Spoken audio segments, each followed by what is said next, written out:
We begin this hour with a tragedy still unfolding off the coast of Southern California. That's where fire and rescue crews have been recovering bodies from a boat that caught fire near the Santa Cruz Islands.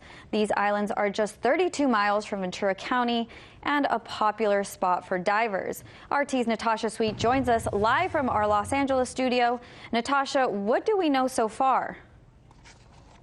Well, Sarah, yeah, just such a rare, horrific tragedy on this Labor Day weekend. The remains of 25 people on board were recovered by investigators. At least 9 are still missing, while the 5 crew members were able to escape.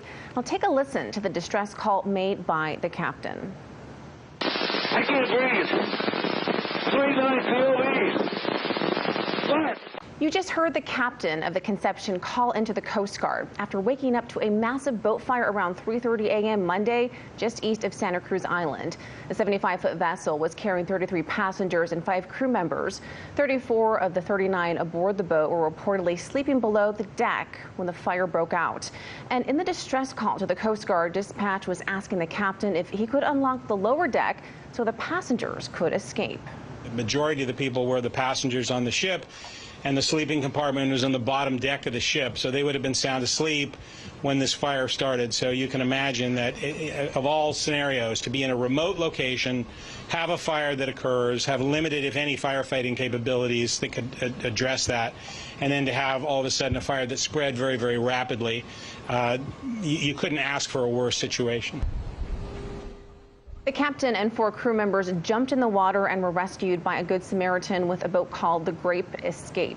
The owner of that boat says there would have been more than enough room for everyone to leave the burning boat and to safely be transferred back to the marina. Well, the vessel reportedly sank to the ocean floor about 20 yards from the shore 4 hours after the fire began. Right now, it's sitting upside down in 62 feet of water. The diving excursion to explore San Miguel Island left on Saturday and was due back Monday evening. As family and friends remain in a state of shock, authorities have set up an assistance center. Officials there are hoping to give loved ones the information they need and the psychological care if needed. Sarah. Natasha, is there any information as to who was on board that boat? Yeah, it's a great question. Identities of the victims have not been released as of yet. We do know the vessel was on a 3-day dive trip to the Channel Islands, and Truth Aquatics, the company that operates the vessel, is said to be in full compliance with regulatory standards, and they've been operating since 1974, specializing in diving trips off the California coast. Back to you, Sarah.